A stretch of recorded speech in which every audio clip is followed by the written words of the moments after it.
Hello friend आपण मैंने केमती अच्छी ममता किचन को आपण मन स्वागत। आज आसतु गोटे मस्त जिनसटे बनवा सेटा है मेयोनीज।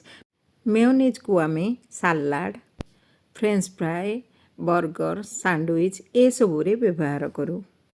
ताहले आसतु डेरी न करिकी आज आम काजू मेयोनीज बनवा। देखंतु मेयोनीज पाई मु काजू को गोटे घंटा पूर्व बतरे देथिली। आमर काजू बतरी जाइए ताकू आम ग्राइंडर जार रे दे दबा। देखंतु तापरे से आमे किछि चीज पकेबा।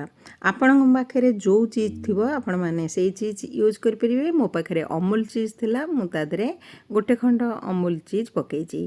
तापरे आमे 2 चामच दही दबा। दही जमा खट्टा जमती न होइथिबो सेई दही के व्यवहार करेंगे। अल्प टिके नाकू लुण दबा।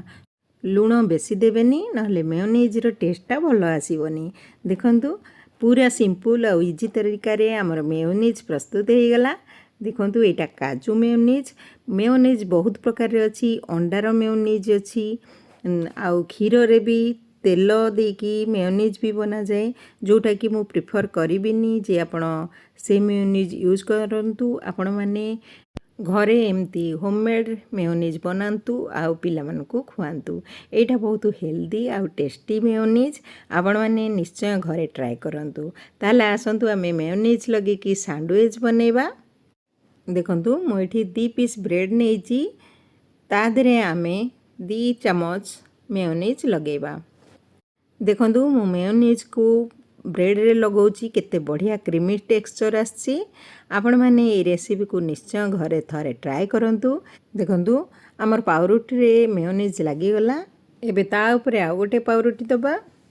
मु एबे पाउरुटी की आपण मानकु काटी की देखौची। देखंतु केते यम्मी दिखाउची। एबेठू खाइबा को भी इच्छा होची। देखंतु केते क्रीमी क्रीमी हिची। एबे चलंतु आमे सैंडविच को सेकी नबा।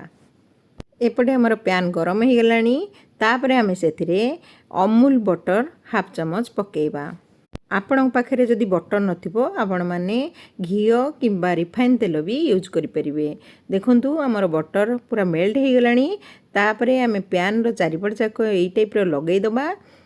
देखंतु तापरे आमे सैंडविच को ताधरे आमे सेकी नबा। गैस को लो टू मीडियम रखिबे, बेसी हाई रखिबेनी। देखंतु नहले हमर सैंडविच क्रिस्पी बनिबनी। देखंतु हमर गोटे साइड हो जाइए। एबे भल करी आमे सेकी नबा। जदि मो रेसिपी आपण मानकु पसंद लागे ताहले please please like and subscribe करिया को जमा भी भूलिबेनी।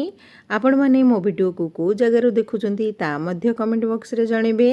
आपण मानकु मो रेसिपी केमती लागुची ता भी मध्य मो कमेंट बॉक्स रे जणेबे। देखंतु हमर मेयो सैंडविच प्रस्तुत हो गला। एथर गरम गरम सर्व करिबा। एही रेसिपी को घरे निश्चय छुआ मानकु आपण माने बनेकी दियंतु। एटा बहुत हेल्दी आउ टेस्टी रेसिपी। आपण मानकु मो रेसिपी केमती लागिला निश्चय कमेंट बॉक्स रे जणेबे। मो आउ थरे सैंडविच की काटी की देखौची। देखंतु आपण माने घरे मेयोनीज की केमती बनाती मते निश्चय कमेंट बॉक्स रे जणेबे। आपण मानक अनुसार मु बनेवा को चेष्टा करिबी। देखंतु हमर मेयो सैंडविच प्रस्तुत हो गला। एथर आमे सर्व करिबा। एही रेसिपी को घरे निश्चय थरे ट्राई करंतु। देखिबे छोट पिलाठू बड़ जाए समस्ते पसंद करिबे। पुणी आसबी आ गोटे नुआ वीडियो सहित नुआ रेसिपी नेकी। सेतबेले जाए जय जगन्नाथ।